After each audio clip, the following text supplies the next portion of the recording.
Monde numérique. Le débrief transatlantique. Jérôme Colombin à Paris, bonjour. Bonjour Bruno Guglielminetti à Montréal, comment vas-tu? Oh, ça va bien, heureux de te voir.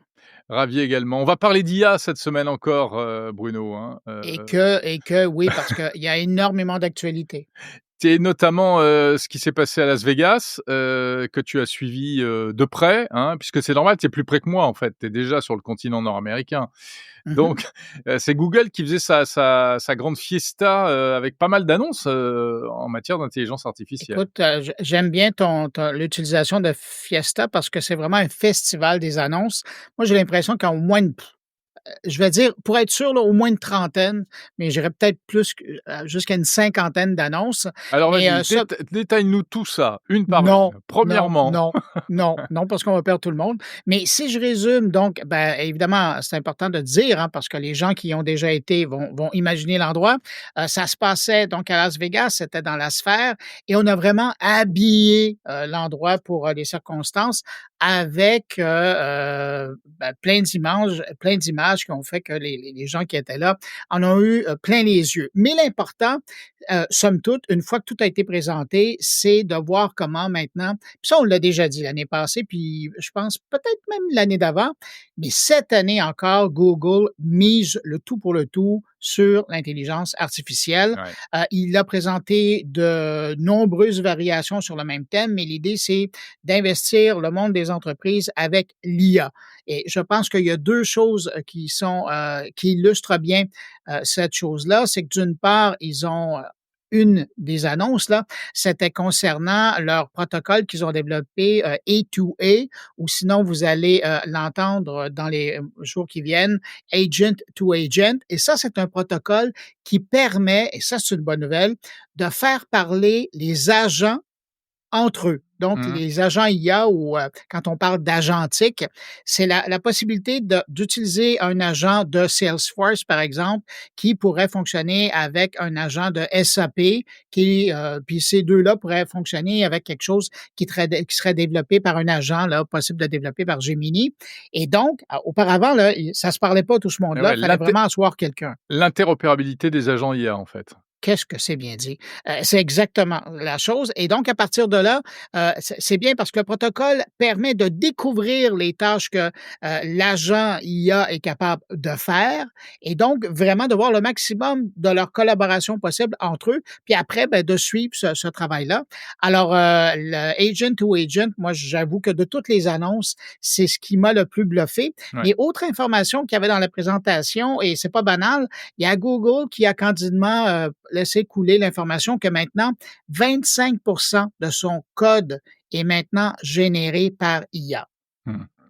Alors, si Ouais. j'étais, développeur, analyste ou programmeur chez Google, je dirais: «Oh, quand même, un Alors petit vent d'air frais dans le dos». ouais, mais ça, c'est amusant que tu ouvres ce dossier-là parce J'essaie que, toujours de t'amuser, Jérôme. ouais, non, mais on peut partir très loin, Bruno, avec ça et je pense il faut pas, il y a des erreurs à pas commettre. Je dis pas ça pour toi, hein, mais hem, non, mais moi, j'en ai discuté un peu avec des développeurs, qui me disent: «Mais attends, faut pas s'exciter. Évidemment qu'on utilise l'intelligence artificielle. Évidemment qu'aujourd'hui l'IA génère du code, mais le métier de développeur, c'est pas juste de pisser du Ben code. non, De toute ben façon, non. il y a toujours eu une part de copier-coller dans le métier de développeur, hein, Ouais, on faut pas se s'entend, leurrer». on allait chercher des recettes qui fonctionnaient sur un pour aller sur l'autre. Exactement. Sauf que, Ouais. après, il faut, vérifier ce code. Parfois, il faut même carrément le débugger parce qu'il est pas Mmh. propre et il marche pas bien et surtout le Ou métier demander à une IA de le déboguer. ou demander à une IA de le débugger, tout à fait, et puis, surtout le métier de développeur, c'est simplement qu'il va cranter, vraiment les petites mains qui entre guillemets, qui simplement produisent du code. Bon, eux, ils ont peut-être du souci à se faire, mais le vrai métier de développeur qui consiste à analyser une situation, s'insérer dans un projet, dans une entreprise, Ah non, mais lui, il est tranquille. alors lui, il est tranquille parce qu'au Oui. contraire, c'est toute la Ben, force mais de lui, il est l'interface humaine entre exactement, les besoins du client et l'IA et les petites mains, dans certains cas. voilà. Mais ça, c'est certain. Mais il J'allais faut dire pas les dire aux preneurs d'or développeurs, ils le savent d'ailleurs, il faut pas dire aux ouais. développeurs: «Vous allez tous disparaître à cause de l'IA», c'est pas vrai. Non, mais il faut C'est sentir d'ailleurs l'avoir dans le coup, c'est tu as tout. tu as tu as vu d'ailleurs Bill Gates, alors après on peut penser ce qu'on veut des prédictions de Bill Gates, mais il dit que c'est le métier qui ne das le 1er métier qui ne disparaîtra pas à cause de l'intelligence artificielle, développeur. Ouais, Il parle aussi des énergéticiens et des biologistes, mais le ben, je suis 1er tout à fait d'accord avec toi. c'est Mais développeur. tu vois, ça, cette discussion-là, ça me fait penser à ce que le patron, de Shopify a dit récemment à ses employés. Il faisait une présentation là et à un moment donné, il a dit que chez Shopify, il y avait une chose qui était claire, c'est que maintenant, avant d'embaucher quelqu'un, il fallait que la personne qui demandait de l'aide supplémentaire puisse prouver que le travail pour lequel la personne sera embauchée ne pouvait pas être fait par une intelligence Ouais. artificielle. Ah ouais, c'est incroyable. C'est pour te montrer là, dans le monde du travail où on est rendu là. C'est vrai, non, mais c'est une déclaration qui est vraiment pas passée inaperçue parce qu'elle est hyper révélatrice de ce qui se passe aujourd'hui dans les entreprises. C'est étonnant parce que, bien sûr que l'IA peut, dans certains cas, remplacer peut-être pas des métiers entiers, mais en tout cas certaines tâches et tout. Mais moi, ça m'a fait penser à autre chose. Il y avait un sondage, il y a quelque temps en France, il y a pas très longtemps, à propos de l'utilisation de l'IA dans les entreprises et en fait, ce sondage montrait que, bah, déjà, il y a beaucoup de professionnels, des collaborateurs qui dans des grosses boîtes qui utilisent l'IA, mais souvent et parfois elles ne le disent pas. C'est ce qu'on appelle le shadow AI, c'est-à-dire que c'est pas leur manager qui leur demande d'utiliser l'IA, mais au contraire, ils le font sans qu'on leur demande et alors c'est un peu l'IA honteuse parce que, certains se sont aperçus que ça leur faisait gagner du temps et au point que, sur certains métiers, notamment sur ce qu'on appelle, tu sais, les bullshit jobs, hein, des boulots qui Qu'est-ce sont que c'est ça? les bullshit jobs, c'est un grand truc, c'est une expression qui est Ah, assez employée en France, même si OK. c'est un terme anglais. C'est pour dire, c'est des métiers dans des grandes entreprises, tu veux, tu planqué dans un coin, tu fais des trucs, on sait pas trop ce que tu fais, tu es présent aux réunions, tu fais des rapports, tu fais des trucs, mais franchement, ta productivité est proche de zéro en réalité et et si tu mets de l'IA là-dedans, mais alors, Ah ben oui, là, ben ils là. n'ont plus rien à faire. Ils ont juste à faire un prompt le matin et ensuite, ils jouent aux dames sur leur écran d'ordi. Aïe, aïe, aïe. OK. Bon, pour ces métiers-là, oui, voilà. Donc ça, c'est aussi une vraie tendance. Il n'en reste pas moins que l'IA, on peut pas s'en passer Ah ben non. Ben la preuve, c'est ce qui a été, raconté là en Europe de ton côté avec, ces méga investissements qui vont se faire pour des centres de données. Ça va servir notamment à faire gronder l'IA ça, oui, ça va vraiment gronder parce qu'on va devenir le continent de l'IA, mon cher Bruno. Oui, quand même. l'Europe va devenir le continent de l'IA. C'est la Commission européenne qui a dit ça. Ah, tu me rassures, c'est pas toi qui dis ça, Non, c'est pas moi. parce que j'ai des doutes. Non, mais moi, écoute, je dis pourquoi pas, hein, Ouais. Mais donc j'espère, pardon, je le je t'ai souhaite. coupé là. Ah, qu'est-ce qu'ils annoncent? Eh ben, c'est en fait, ils ont annoncé un véritable plan pour l'intelligence artificielle qui est complètement dans la continuité du sommet de l'IA, tu sais, dont on avait parlé ensemble au mois de février, où il y avait Mmh. déjà des investissements massifs qui avaient été annoncés. Alors, quand on dit investissement, c'est essentiellement pour des data centers, parce que, mine de rien, c'est un peu, c'est la base, hein, c'est les usines à IA. Et là, ils vont notamment le projet est notamment de construire 5 giga-usines, à IA qui seront équipés, d'environ 100 000 GPU, donc Nvidia évidemment, va pouvoir sortir le carnet de commandes, Ouais. hein, à moins qu'on ait des challengers, et alors ça enfin des challengers à Nvidia, mais j'en connais pas vraiment. Donc ce qui veut dire quand même qu'il y a encore une bonne part de cette force de frappe qui sera américaine, hein, parce que derrière Mmh. tout ça, ça s'inscrit bien sûr dans le contexte actuel, de protectionnisme américain qui oblige à un protectionnisme européen en réaction, pour aller vers plus de souveraineté. Donc l'idée c'est, arrêtons de dépendre des data centers américains, même ceux qui sont construits sur le continent européen mais par des boîtes américaines et créons des espèces de data centers souverains. Bon, c'est des annonces, pour l'instant c'est de la politique, c'est Ouais. on balance des chiffres, etc. Maintenant, il faudra voir exactement par quoi ça se traduit, mais enfin, voilà, il y a quand même un vrai plan, si tu veux, qui consiste à vouloir construire des usines d'IA un peu partout sur le territoire. Pour essayer de faire donc de l'Europe le continent de l'IA. Bon, on verra Ouais, bien. Hein. comme dirait l'autre, Et Français, il y a des plans, maintenant, il faut voir s'ils seront réalisés. ouais, et alors il y a un truc qui me fait beaucoup rire, et ça va te faire rire, ça je suis sûr que tu vas adorer. Parmi les mesures qui sont envisagées, tiens-toi bien, il y a la simplification de l'AI Act. Tu sais ce que c'est que l'AI? Oui, C'est-à-dire que voilà, mon cher Bruno, c'est ça l'Europe, hein. On passe des années à accoucher d'un règlement sur l'intelligence artificielle et quand il est là, eh bien, on va faire des trucs pour le simplifier parce qu'en fait, on s'est aperçu qu'il était trop restrictif et qu'il freinait l'innovation et il freinait, mais tu sais qu'il y le a un haut business. fonctionnaire sûrement, Qui avait qui nous prévu le coup? écoute. Non, mais il y a sûrement un haut fonctionnaire qui nous écoute Bien sûr, et à qui on peut lui dire: «Utilisez ChatGPT». pour simplifier le AI Ouais, Act? Ouais, ou encore mieux, aller avec Mistral, ça fera local, ouais, mais utilisez-le pour, demander à avoir une simplification du document. bah, ouais. Ça serait intéressant de voir qu'est-ce qu'il vous offrirait à la fin. C'est vrai, ouais, ouais. Enfin, je trouve ça fou quand même, hein. On Eh fait oui. un règlement et puis après on se dit, on est super fiers de ce règlement, c'est génial, il va nous protéger. Tiens, mais au fait, en fait, il est un petit peu trop puissant, donc on va un peu le nettoyer. Ouais, Bon, allez, ce tr pas ben de com regarde, on fera pas de commentaires, hein, on est d'accord? non, non, Non, non. d'accord. Hey, sinon, avant de passer à ton contenu de la semaine, je veux absolument avoir ta réaction. Quelle belle nouvelle! Après 5 ans d'attente, finalement, Samsung confirme que son petit robot domestique Bali sera en vente cet été. Ah, mais je sais que cette info te fait frétiller, Ah, c'est une obsession chez moi. mais bien sûr, on en parlait déjà en janvier au CES de Las Vegas où il avait été Oui, puis on en ressorti parlait il encore y a une fois. 5 ans quand c'est sorti. Ouais, exactement.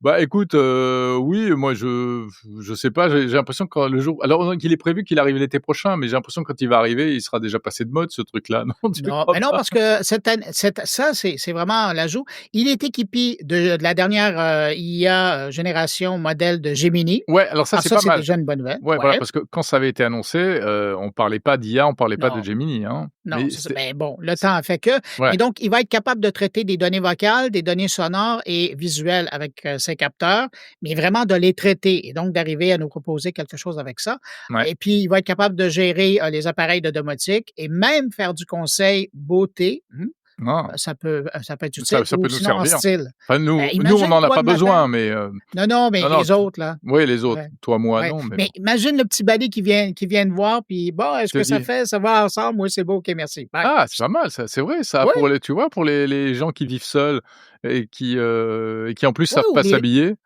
oui ou les gens qui ont pas de goût, mais là, je parle Oui, pas de nous, là, non, mais bien sûr que non. mais le seul problème, c'est que pour le moment, son prix reste inconnu parce qu'avec la guerre des tarifs, ben, disons que Samsung ne veut pas s'avancer nécessairement. On aura le prix à probablement à quelques semaines de son lancement, mais tout de Ah, même, puis tu c'est une bonne rajoutes nouvelle. là-dessus quelques droits de douane, Oui, ben, c'est histoire justement, c'est de ça, hein. Ouais. Bon. bon, bah, écoute, Sinon, donc tu vas l'acheter, s je le sais. ouais, ben, oui, c'est sur ma liste, en 2025. Sinon, Jérôme, de quoi nous parles-tu aujourd'hui ou cette semaine? Ah bah, écoute, on n'est pas loin du sujet parce que moi, je parle de robots, cette semaine dans Monde Numérique, car, il y a un événement à Pékin, en Chine, tu es sans doute au Le courant salon des de robots? non, il va y avoir il y a une course, un semi-marathon qui va avoir lieu Oui, oui, oui, et pour mi-humain, mi-robot, et là. voilà et pour la première fois, il y aura des robots humanoïdes au milieu des humains et donc j'en parle avec, ma consoeur, Shan Chang qui est, journaliste chinoise, sur place à Pékin et qui nous raconte tout ça. Heu, Mais Jérôme, entre nous 2, je pense que tu devrais commencer à l'appeler ta correspondante à Pékin. oui, on Parce que peut dire là, elle ça. commence à être régulière sur, ton émission, là. Tout à fait. Je pense d'ailleurs que je vais ouvrir une rubrique, mais c'est pas une blague, hein, sur le site mondenumérique.info, je vais faire un onglet spécial, en direct de Chine. Voilà Ben, pour, bravo. mmh. Ouais. Sinon, eh bien, je parle business aussi, je parle B2B. C'est une interview plutôt destinée aux entrepreneurs. On s'intéresse à la transformation numérique des entreprises avec un spécialiste, Frédéric Charles, qui est spécialisé dans la formation des cadres pour leur apprendre à moderniser des entreprises, tu vois, parfois assez anciennes, grâce au numérique pour éviter de se faire doubler par les startups. Donc, comment améliorer le site web, la chaîne d'approvisionnement, le système d'information, etc., grâce à la tech. Voilà. Et toi, Bruno, de quoi parles-tu cette semaine dans ton carnet? Ben, écoute, je vais te dire que je suis pas peu fier. Tu sais qu'on a beaucoup entendu l'organisateur, de la cérémonie d'ouverture et de fermeture des Jeux olympiques de Paris, Mmh. mais quelqu'un qui est aussi important que lui, dont on n'a pas entendu, grand-chose Tu jusqu'à parlais de maintenant. qui sinon? De Tony Estanguet, c'est ça? Oui, Ouais. ouais, Mmh mh. ouais, mais là, imagine, entrevue exclusive J'ai cette semaine Franz Regul, qui lui était le patron de la cybersécurité Ah pour les ouais, JO de Paris.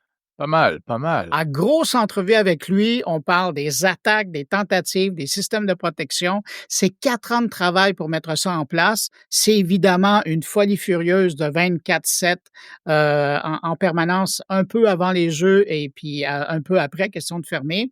C'est vraiment fascinant. Alors, on lève le capot. Il a été bon joueur. Il nous raconte plein de trucs. C'est vraiment Ouais intéressant. et en plus, ça Si ça s'est hyper bien passé parce qu'il y avait beaucoup de Eh craintes et oui! et le résultat est voilà, c'est un sans faute, quoi. Ils ont essuyé plein d'attaques, mais il y a rien eu de majeur, Exactement. Puis pas on de grave. parle, ouais, puis, ben, j'ai parlé avec lui de l'anecdote du fameux, ingénieur là qui s'était fait voler sa sacoche, avec, Ouais, son laptop et ses clés là.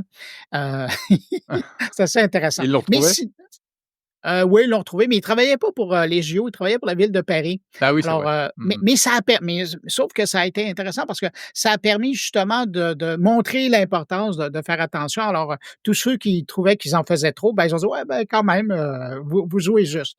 Donc il y a ça. Sinon, tu parlais des entreprises et de l'IA. J'ai, PricewaterhouseCoopers, toujours difficile à dire ce nom-là. C'est PCW, ouais, ben, moi j'aime pas, j'aime plus le long. PCW. Exactement. Donc, c'est Annie Veillette qui vient de signer, une étude sur, le retard que les entreprises canadiennes prennent avec l'utilisation de l'IA. Et puis, il y a Martin, Patriquin qui est, du, site américain de Logic, qui vient de faire une enquête sur une vaste campagne. Tu sais qu'au Canada, on est en campagne électorale, donc il y a une vaste campagne, Mmh mh. qui de désinformation par rapport aux élections et donc je l'ai en entrevue pour, nous parler de ça. Ah, c'est une belle grosse émission, cette semaine. Magnifique. On ira Ouais écouter ça alors avec attention et il ne manque que la Chine, mais bon, faudra écouter ton podcast, pour, et voilà, une avoir le f tour complet de la planète. ce qui prouve qu'une fois de plus, ce monde numérique et mon carnet sont extrêmement complémentaires. Tu m'enlèves les mots de la bouche, Bruno, je tellement c'est te complémentaire. souhaite une bonne fin de podcast et une bonne semaine et je te dis à la semaine prochaine. Ben, bonne suite à toi et tes auditeurs et puis à la semaine prochaine. Salut.